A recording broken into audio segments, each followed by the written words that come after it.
In this lesson, we talk further about inheritance concepts. The objectives for this lesson are to learn about interfaces, abstract classes, sealed classes, the difference between implementation and interface inheritance, and the type of inheritance you should use when. An interface is a contract to which a class must adhere. What does that mean? Well, it means that an interface only has definitions. There's no implementation of code. So properties and methods that a class must implement are contained within an interface. Here's an example. Public interface iPerson.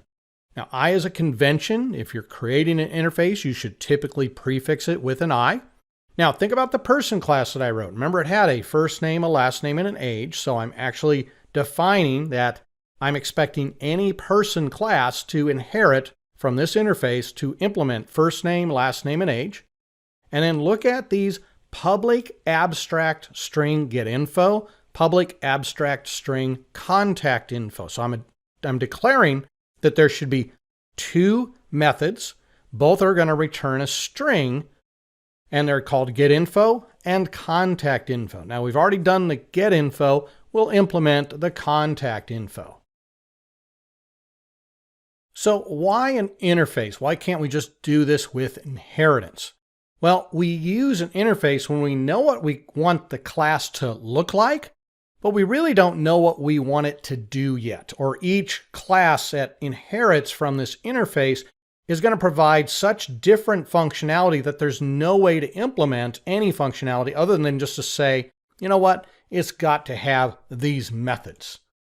So instead of using the keyword class, we use interface. All right, so let's take a look at interface inheritance. Let's take a look at creating an interface and using interface inheritance. Right mouse click on the project, choose add. Now you could do new item and look up an interface. I find it's just easier to do add class. Type in I, whatever, in this case, iPerson, and then just change this so that on line 3, we're doing public interface instead of that public class. Again, just a few more steps if you went through add new item. I like keeping it simple. So inside of here, I'm giving it a namespace I want this interface to be under. I do public interface iPerson. I then have my first name, my last name, my age, and then I have my two abstract methods. The reason they're called abstract, it means that it's an abstract concept, right? It means I don't really know what this is. So it's an abstract string get info and an abstract string contact info. Now let's go over to our person class and let's now inherit from iPerson. Now, as soon as we do this, you're going to see these red squigglies appear here underneath the iPerson. And the reason why is it says person does not implement interface member contact info. And if you want, you can actually have it go ahead and build that interface for you. So you can see here on lines 8 through 10 that it just added.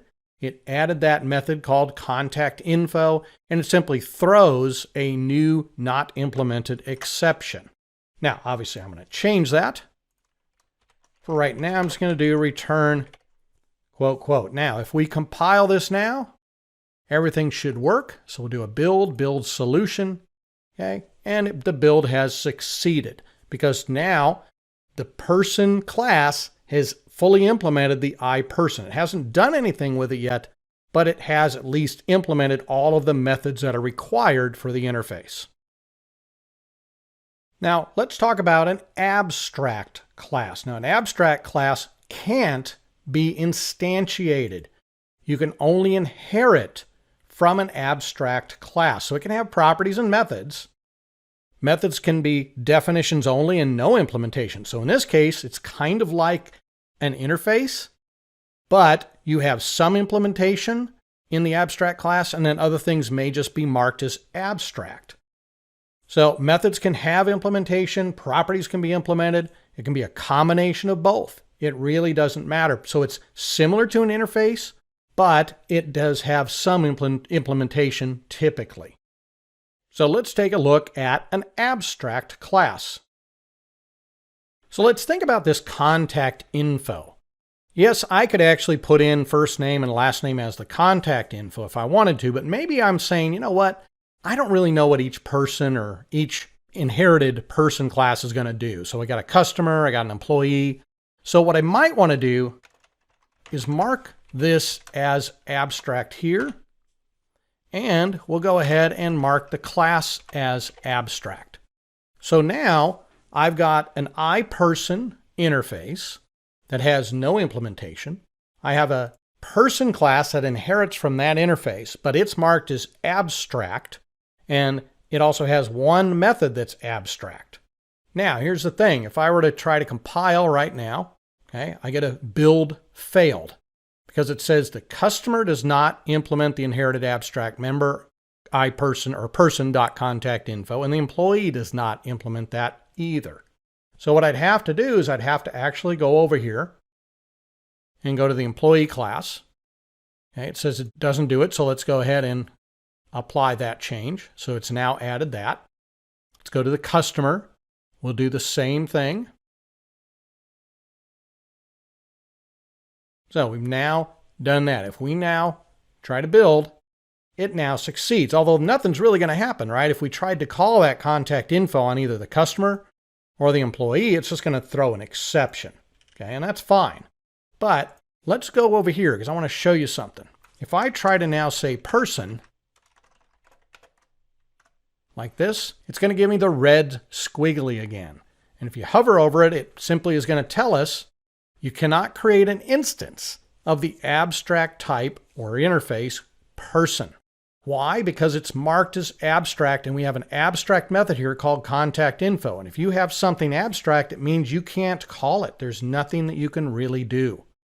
Now, let's go ahead and kind of finish these out. If we go over to here, let's simply do this. Let's just return the get info from here. And on the employee class, maybe we do the same thing. Like so. All right, just to finish this out. But you can see now how what we're doing is on the employee class, we're overriding the contact info because it's marked as abstract. So you can kind of think as abstract and virtual is almost the same thing. You override abstract methods, you override virtual methods. The difference is this one has some implementation, whereas abstract does not, and it must be overridden. So now if we go back to our program.cs, we can go ahead and call the get info, we can call the contact info, whatever we want to do, and everything now works the way we intended. And we should probably also check out the employee info as well. And again, we could call the contact info, and we see everything works just like it should. There's one more concept that we should talk about here before we leave the idea of inheritance. Now don't worry, we're going to be using inheritance throughout the rest of the class. But if you want to stop inheritance, which means you don't want any other classes to be able to inherit from your class, then we use what's called the sealed keyword. Now I'm going to tell you, you're probably not going to be using this too often. One example you'll find in the .NET framework is the C# string class. If you look that up in the documentation, you'll find it's a sealed class. They do not want you to inherit from their string class because they think that you might goof it up. Now, whether that's true or not, I don't know. But that's typically why you add this sealed keyword, is to stop something from being inherited because you don't want somebody to add on to what you've already written. And let's just take a quick look at a sealed class. Right mouse click and let's add another class called sealed class. And here's what we're doing. On line 3, public sealed class called sealed class, and then you maybe add some properties and some methods. I'm going to tell you, I have actually never created a sealed class in my entire programming career. And that's spanning over 35 years. So basically, these are very rarely used. But let's go ahead and add one more class here, and we'll call it sealed try. And what we're going to do inside of here is we're simply going to try to inherit from that sealed class, as you can see on line 3, but you then see that it is a red squiggly, and it should inform us that you cannot derive from a sealed type.